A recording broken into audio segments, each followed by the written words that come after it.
Salut à tous, aujourd'hui on va parler d'une tablette qui a marqué son époque, enfin selon moi encore une fois, l'iPad 5 de 2017. Et oui, 8 ans plus tard, on est en 2025 et la question que peut-être beaucoup se posent, en tout cas moi je me la suis posée, c'est est-ce que cet iPad tient encore la route aujourd'hui? Est-ce que ça vaut le coup de le garder si on l'a déjà? Ou même d'en acheter un d'occasion si vous avez envie d'acheter un iPad mais vous n'avez pas les moyens d'acheter un dernière génération. Ce que je vous propose, c'est que on va tout voir ensemble aujourd'hui, la fiche technique complète, les performances actuelles, la compatibilité logicielle et bien sûr à la fin vous aurez mon avis. Peut-être même en cours de vidéo. Allez, c'est parti. Je vais mettre un petit peu de contexte dans tout ça, puis on passera à la fiche technique d'une version complète pour les gens qui n'ont pas vraiment le temps. Et après, je pense que je prendrai point par point et je donnerai un petit peu plus de détails pour ceux que ça intéresse. Mais s'il vous plaît, restez jusqu'à la fin pour le watch time. N'hésitez pas à commenter et à liker cette vidéo, à vous abonner pour le référencement. Tout ça, c'est très important. Ça me soutient et ça m'aide beaucoup pour la suite des aventures.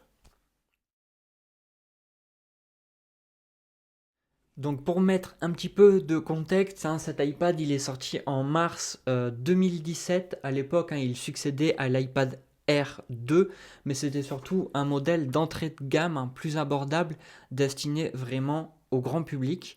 Apple voulait proposer une tablette simple et à la fois puissante, mais sans tous les raffinements des modèles Pro, parce que on le sait encore aujourd'hui, les modèles Pro ça coûte excessivement cher. C'est pour ça qu'on va voir que finalement cet iPad 5 a quelques compromis, mais aussi franchement quelques bonnes surprises, vu que, je vous le rappelle, ça fait 8 ans que je l'ai. Alors, côté caractéristiques, voici vraiment tout ce qu'il faut savoir. Donc on est, je le répète, sur l'iPad 5, donc l'iPad de 5e génération, sorti en 2017. On a un écran de 9,7 pouces Retina. On a une résolution de 2048 par 1535 pixels, on n'a pas de 4K là-dessus. On est sur une technologie d'écran LCD IPS, donc autant vous dire qu'avec du LCD, on n'a pas de la 4K. Pas d'écran laminé dessus et pas de revêtement anti-reflet. J'y reviendrai un petit peu plus tard par la suite. On est sur une dimension de 240 de haut, 169,5 sur les côtés. On est sur 7,5 mm d'épaisseur, ce qui est, ça va quand même relativement fin. En ce qui concerne le poids, c'est pas très lourd, vous l'avez vu, je le trimballe un petit peu n'importe comment. On est sur 469 grammes pour la version Wi-Fi et pour la version cellulaire, elle est un poil plus lourde, on est sur 478 grammes. Mais voilà, je pense qu'il y a 9 grammes de différence, je pense que ça se sent pas vraiment au poids. Moi en tout cas, je le trouve pas si lourd que ça. Après, c'est sûr que si vous rajoutez une coque par-dessus pour le protéger, il sera encore plus lourd. En ce qui concerne le processeur, on est sur la puce Apple A9 Series. On a 2 Go de RAM. Alors, c'est vraiment très peu, mais j'y reviendrai par la suite. Et en stockage, on a deux versions, soit du 32, soit du 128 Go non extensible. Mais bon, ça date pas d'hier. On le sait que chez Apple, c'est pas extensible et qu'on peut pas mettre de carte SD comparé à du Samsung par exemple. Ici, moi, j'ai la version 32 Go. Donc j'avoue qu'en 2025, ça commence à faire, on peut pas trop mettre d'application dessus. En ce qui concerne les caméras, sur la caméra arrière, on est sur du 8 mégapixels avec une focale à 2.4. On est sur une vidéo en 1080p à 30 images par seconde. Voilà, pour de la 1080p, pour de la caméra arrière, 1080p, ça reste correct. Encore en 2025, tout le monde ne filme pas en 4K. Voilà, après pour la caméra avant, j'y reviendrai encore une fois plus tard. Voilà, on est sur un 1,2 mégapixels, focale à 2.2, on est limité à du 720p, donc voilà, faut pas s'attendre à grand chose. En ce qui concerne l'audio, on a un haut-parleur en stéréo et une prise jack en 3.5, voilà. Donc la prise jack était encore présente en 2017, faut pas s'attendre à une grande qualité audio non plus.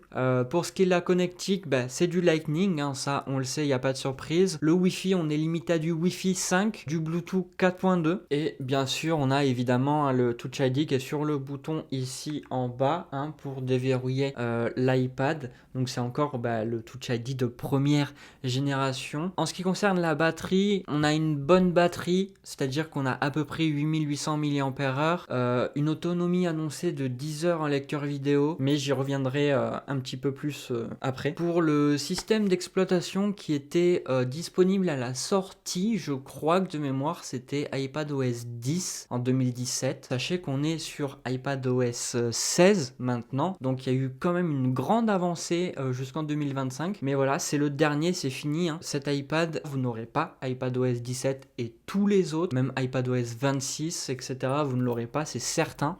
Pour tout ce qui est des coloris, on est sur de l'argent, de l'or et du gris sidéral, il n'y a que 3 couleurs dessus, et puis c'est déjà pas mal. Donc là, je vais revenir un petit peu plus en détail sur certains points que je voulais aborder avec vous, notamment le processeur A9. C'était une puce qui était déjà assez performante à sa sortie. Moi, je me rappelle quand je l'avais acheté, ça envoyait quand même du pâté. C'est la même que dans l'iPhone 6S pour vous dire. Mais voilà, en 2025, évidemment qu'on n'est pas au même niveau que les puces actuelles comme la A16 ou la A17 ou encore la M2, la M3 ou la M4 sur les Mac ou sur les derniers iPads par exemple. Mais franchement, pour une utilisation basique, ça tourne encore très bien. Ce que j'appelle l'utilisation basique, hein, c'est navigation web, YouTube, Netflix, faire de la bureautique, lire des PDF. Voilà, vous aurez aucun souci pour ça. Vous avez des jeux qui sont assez légers comme Clash Royale par exemple ou Clash of Clans, ça peut le faire.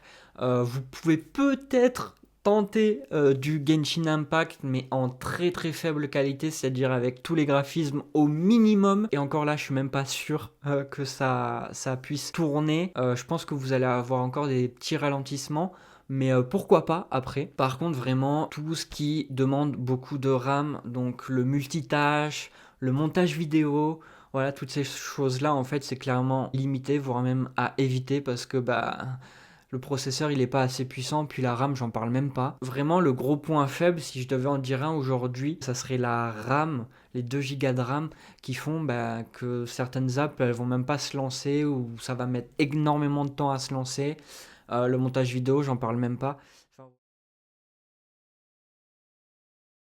concernant l'écran et le design, il reste quand même très correct. C'est une dalle Retina IPS, donc on a quand même de belles images. Après, on est sur du LCD, donc voilà, faut pas s'attendre à grand chose non plus, hein. On n'aura que du 1080p, mais ça reste correct. En revanche, comme l'écran il n'est pas laminé, on a un petit espace entre la vitre et la dalle LCD, ça donne un effet de flottement, mais voilà, c'est pas très grave. C'est surtout à la lumière en fait où ça va être très problématique, puisqu'on n'a pas de revêtement anti-reflet. Donc à l'extérieur on va prendre des reflets plein la tête, même si vous vous mettez en fait dos à une fenêtre, ça va être vraiment catastrophique à la lumière du jour. D'un autre côté, c'est pas plus mal parce que les anti-reflets, ça a un côté quand même assez économique, c'est-à-dire que mettre de l'anti-reflet dessus, ça coûte très cher, donc ça augmente le prix. Donc on peut pas demander grand-chose pour un iPad de 2017. Côté design, c'est celui qu'on connaît, hein, les bordures épaisses, le bouton Home, le dos en aluminium. Voilà, la totale. Mais en 2025, ça fait un peu vieillot, je trouve. Mais bon, après, faut pas oublier que, je le répète encore une fois, on parle d'un iPad de 2017. Donc c'est sûr que si vous le comparez à un iPad récent, ça fait vieux, quoi.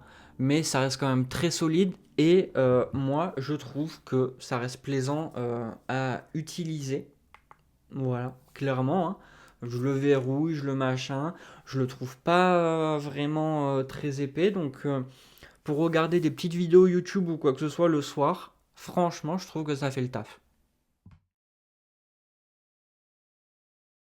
Bon, en ce qui concerne la photo et la vidéo, clairement, c'est pas la partie la plus folle. Je vais pas m'étendre là-dessus 107 000 ans. Parce que l'appareil photo arrière de 8 mégapixels, ça fait le job pour scanner des documents dans l'App Note ou même prendre une photo. Mais la qualité, vraiment, elle reste très très moyenne. La caméra avant de 1,2 mégapixels, c'est suffisant pour faire des FaceTime ou ce genre de choses. Mais en 2025, c'est très très limite. Donc pour les appels en visio avec FaceTime, etc., ça peut dépanner. Mais vous attendez pas à avoir une image ultra nette avec un flou d'arrière-plan, etc., parce que ça sera pas le cas.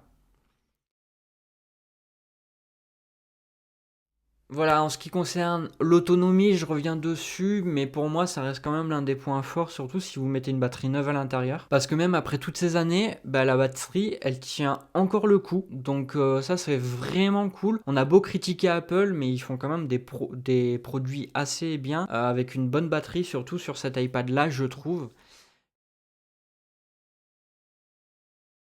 En ce qui concerne du coup la compatibilité, les logiciels, hein, comme je vous avais dit, on était sur iPadOS 10, on est sur iPadOS 16 maintenant. Franchement, c'est remarquable pour une tablette de 2017. En revanche, on ne recevra plus iPadOS 17.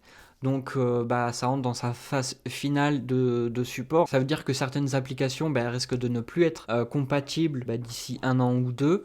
Mais voilà, si vous êtes sur du YouTube, du Netflix ou quoi que ce soit, des navigations internet, ça reste encore utilisable.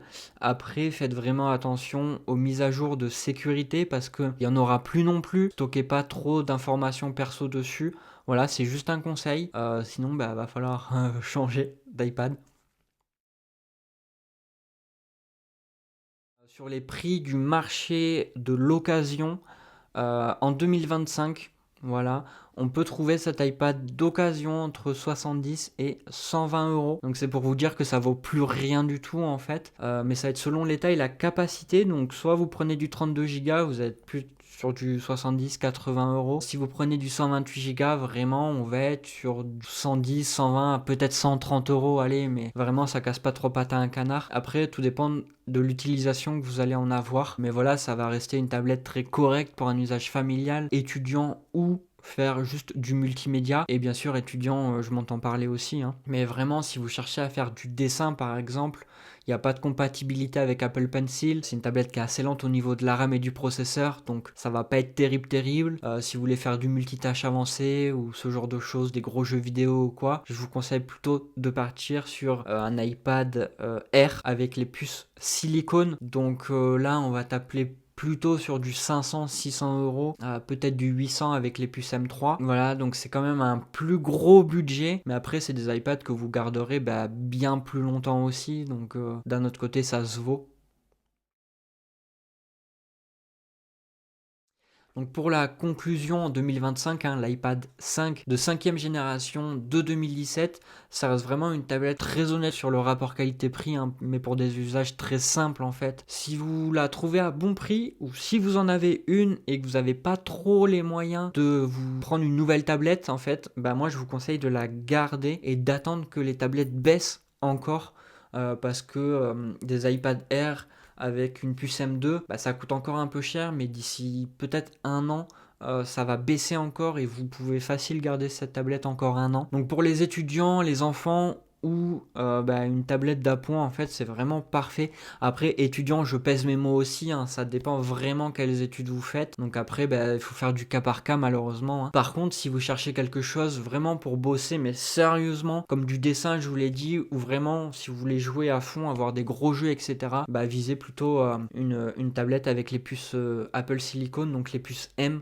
Après, voilà, il faut que vous ayez le budget aussi. Mais voilà, en résumé, 8 ans plus tard, hein, l'iPad, il est pas mort, faut pas dire ça. Moi, je le mettrai pas à la poubelle, mais il est juste devenu bah, un peu tout ce qu'il aurait été finalement, puisque c'est une tablette simple, fiable et pas excessif. Moi, je l'ai pas payé excessivement cher non plus quand elle est sortie, puisque dans mes souvenirs, on est à peu près sur du 400 euros. Donc c'est assez correct en fait en termes de prix, même si à l'heure actuelle, il y a des tablettes qui coûtent beaucoup plus cher, mais bon, après on peut pas comparer un iPad Pro avec une puce M3 ou rien qu'un iPad Air avec une puce M3 à bah, cet iPad. Voilà, c'est comme comparer une Clio 2 et une Ferrari, c'est pas comparable. Donc voilà, si cette vidéo vous a plu, n'hésitez pas à lâcher un petit like, abonnez-vous à la chaîne, c'est super important, et mettez-moi beaucoup de commentaires parce que ça aide beaucoup pour le référencement, mais surtout donnez-moi votre avis et puis dites-moi si vous l'avez eu, ou vous l'utilisez encore peut-être, cet iPad de 2017. En tout cas, merci d'avoir regardé et à très vite pour une prochaine vidéo. Ciao!